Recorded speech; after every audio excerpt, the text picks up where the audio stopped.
Hello everyone and welcome back to Math Bold Master আৰম্ভ কৰোঁ আমাৰ আজিৰ সেশনটো তো আজিৰ সেশনটোত আমি এটা প্ৰেক্টিছ প্ৰবলেম সলভ কৰিম তো এই প্ৰেক্টিছ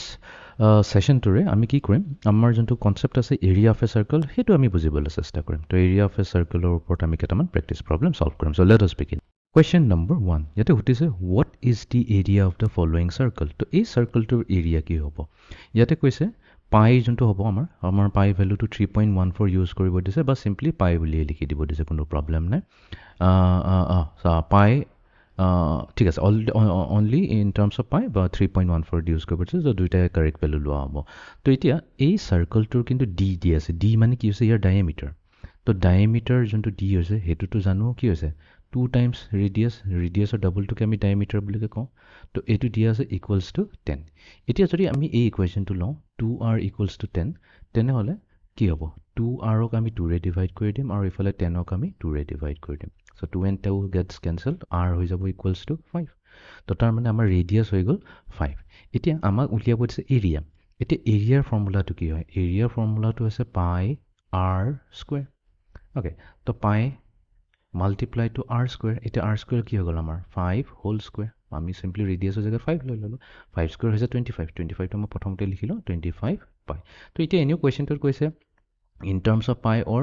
use 3.14 তো আমি এটা কাম কৰো পাই টো পাই ৰাখি দিও তো ইয়াতে আমি ভ্যালু আহিব 25 এতিয়া পাই টো উলিয়াইলো আমি ইয়াতে পাই আছে সিম্বলটো यस পাই সিম্বলটো আছে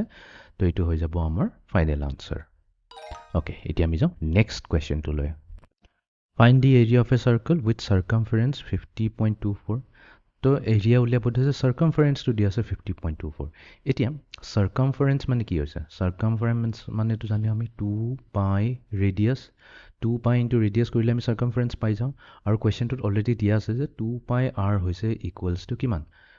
50.24 তো ইয়াৰ পৰা তো আমি ৰেডিয়াছটো উলাই ল'ব পাৰিম কেনেকৈ কৰিম বোথ সাইডছ আমি কি কৰিম 2 pi ৰে আমি ডিভাইড কৰি দিম তো left hand side right hand side 2 pi ৰে ডিভাইড কৰিলে লেফট হ্যান্ড সাইডত কি হ'ব 2 pi গুচি গ'ল থাকিব অনলি r তো তাৰ মানে 50.24 ক যদি আমি 2 pi ৰে ডিভাইড কৰি দিও তেনেহলে আমি কি পাই যাম ইয়াৰ ৰেডিয়াছটো পাই যাম তো প্ৰথমতে আমি ৰেডিয়াছটো উলাই ল'ব লাগিব তো ইয়াতে আমি ৰেডিয়াছটো উলাই লওঁ আমাৰ হৈছে 50.24 divided by 2 multiplied to pi লাগিব pi আমাক ল'ব আমি লম 3.14 ঠিক আছে ক্লোজ কৰি দিও ব্ৰ্যাকেট তো এটো দিছে আমাক 8 ওকে তো ৰেডিয়াছ আহি গ'ল আমাৰ 8 এতিয়া আমি ৰেডিয়াছে পালো আমাক তো ৰেডিয়াছ ওলাব দিয়া নাই না আমাক এৰিয়া ওলাব দিছে তো এৰিয়া ফৰ্মুলা কি হ'ব 8 পাই r স্কয়াৰ ঠিক আছে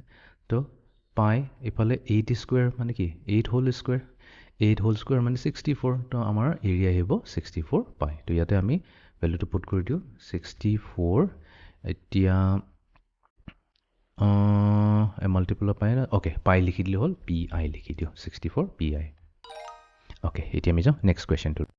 find the area of a circle with radius 3 তো radius 3 মানে কি r equals to 3 দিয়া আছে তো এৰিয়া হৈ যাব pi r square 3 whole square 3 square মানে কি হৈছে 9 তো 9 pi হৈ গ'ল তো আমি ইয়াতে টাইপ কৰি দিম 9 pi লিখি দিম ঠিক আছে ডাইৰেক্টলি pi লাগি গৈছে ভাল কথা pi টাইপ কৰি দিলে হল okay এতিয়া আমি যাও নেক্সট কোৱেশ্চন টু লৈ What is the area of the following circle? Tamani again, yata diameter diya ase. To diameter jodi diya ase 2. Aite diameter jagat ami ki kobo parim 2 into r. So 2 into r hoy goise 2. To tamane r value hoy goise 1. Ami radius pai golu 1. To ite area ki hoy jabo? Area hoy jabo pi r square. Ite r value to ki hoise 1 hoise. To pi into 1 square. 1 square kon 1 ko ekei kotha. 1 into pi to amaki dile pi dile. To ami yate ki type kori dim pi. ঠিক আছে automatically pi type কৰিলে pi লৈ ল'ব Okay, next question. Find the area with a circumference. Okay, circumference to dia ase. Circumference mane hoise 2 pi r. So 2 pi r dise 18.84. Okay, tenehole radius ki hobo? Radius hoy jabo 18.84 divided by 2 pi. Okay, 2 pi hoy gol. Okay, etia etu uliyelo ami calculator use korilo. To amar tat ase 18.84 divided by 2 into 3.14 তো পাই জায়গাত মই 3.14 লৈছো তো কি দিলে 3 দিছে তাৰ মানে আমাৰ ৰেডিয়াছ আহিছে ইকুৱেলছ টু 3 ৰেডিয়াছ যদি 3 আহিছে তেনে হলে এৰিয়া কি হৈ যাব পাই r স্কুৱেৰ তাৰমানে আমি পাম 9 পাই অ'কে তো ইয়াতে আমি টাইপ কৰি দিম 9 pi অ'কে 9 পাই তো ই অট'মেটিকেলি লৈ ল'ব স্পেচ দি পেলাই চাওঁ একো নাই 9 পাই অ'কে নেক্সট কুৱেশ্যন এবাৰ ৰেডিয়াছ দিয়া আছে তো ৰেডিয়াছ ইউজ কৰি পেলাই আমি কি ওলাব লাগে এৰিয়া ওলাব লাগে তো আমাৰ কি হৈ যাব 25 পাই ডাইৰেক্টলি আমি ক'ব পাৰিম 25 পাই কেলে ৰেডিয়াছৰ স্কুৱেৰ কি হ'ব 5 স্কুৱেৰ সেইটো হৈ যাব 25 তো 25 পাই অ'কে ফাইনেল কুৱেশ্যন তো ডায়ামিটাৰ দিয়া আছে তো ডায়ামিটাৰ দি যদি 14 হয় তেনেহ'লে আমাৰ ৰেডিয়াছ কিমান হ'ব এইটো হৈ যাব ইয়াৰ ৰেডিয়াছ হৈ যাব 7 তো 7 মানে কি 7ৰ স্কুৱেৰ ল'ব লাগিব এৰিয়া ওলাবৰ কাৰণে